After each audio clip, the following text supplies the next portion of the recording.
Yesterday was the celebration of my best friend's birthday. You've seen him in some of my videos historically. Jerry has been a part of my life for 26 years. We got to know each other through our wives.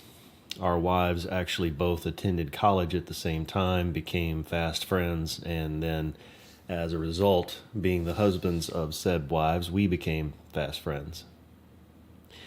He and his wife over the years have definitely become a part of our family, and we, vice versa, are a part of their family. They have 3 boys. We have 2 boys. They are all within the age ranges of 20 to 15 at this time. And we live just around the block in the exact same neighborhood from each other. So our families have not only grown up together, both kids and the parents, but they're either one at one's house or the other at my house, and they've just basically been family all of their lives. And as kids, they don't really know any different than these are my other brothers. Yesterday we celebrated Jerry's birthday. His birthday's actually not until tomorrow. But that celebration was part of what I wanted to make about in this video, so therefore we didn't get finished with that celebration until rather late last night. And so as a result, I didn't get my Veda Day 24 video posted yesterday. And that's okay, because I wanted to take the time to actually talk about this. So we have this tradition. It's a birthday tradition that we have done for quite some time.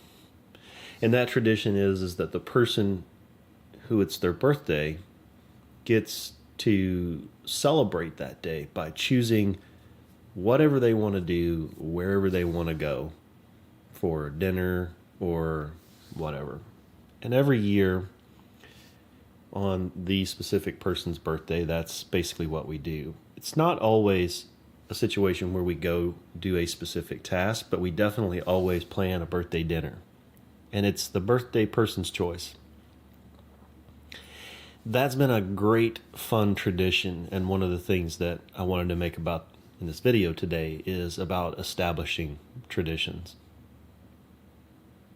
Yesterday, Jerry chose to go to this little town of Arrow Rock, Missouri, which is about 40 miles west of here, or 40 minutes west of here, probably not quite that many miles, but 40 minutes to the northwest of here.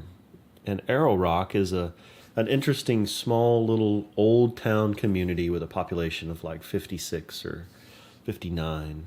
And they have a lot of old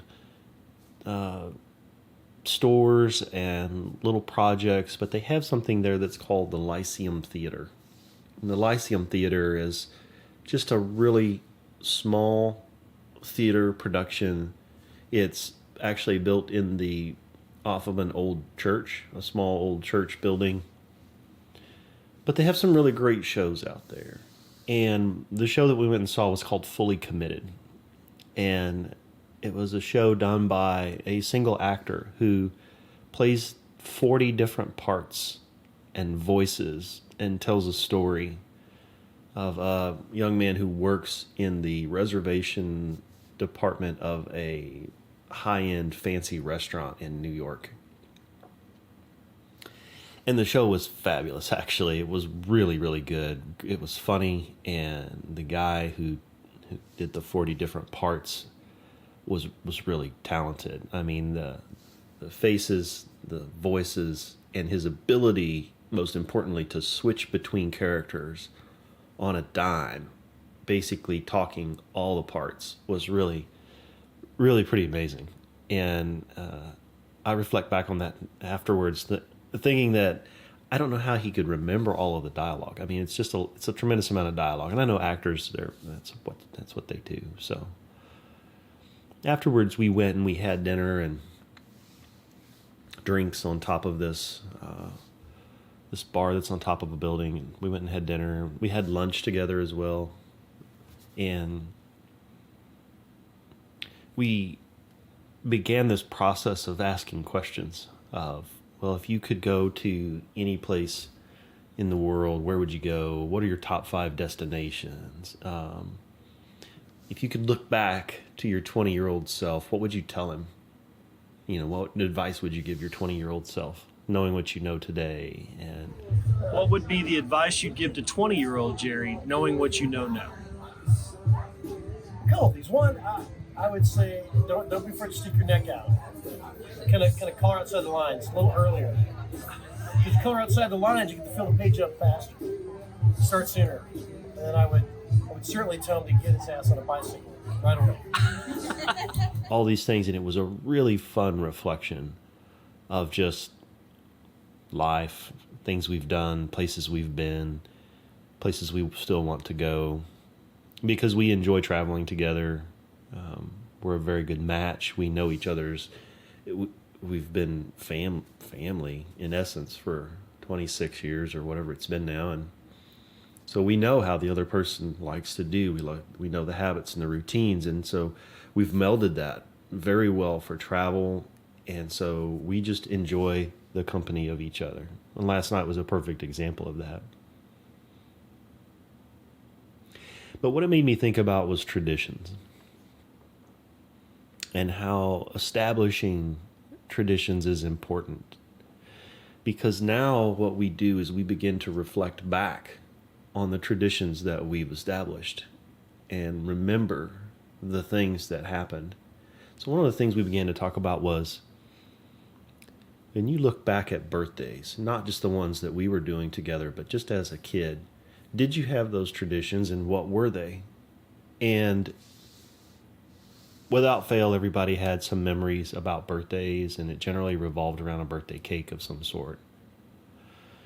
But those traditions are so important because the stories and the memories that they create are something that last a lifetime, not only in you, but in the friends and people around you, but also in your kids. And you're passing on that history of the tradition. Now, I know sometimes kids can be funny and they can be like, I don't want to do that. We always do that kind of a thing or whatever. But our kids have always embraced those traditions, the birthday tradition, and they've always enjoyed the tradition of traveling together that we do oftentimes as a group. And they've gotten to go to some amazing places that I never would have gotten to go to as a kid. But aside from that, the traditions of family and what we do, I think, are extremely important. So I would just tell you to think about establishing traditions. Think about how they create memories, and how not only you and your spouse, girlfriend, significant other, your family, or your kids will remember those traditions and the kind of memories that they create. We had a great time celebrating Jerry's birthday. It was a lot of fun. I think he enjoyed it. Seemed like he did, and certainly we all did. So, happy birthday, Jerry. Hope you enjoyed it. Thanks for watching.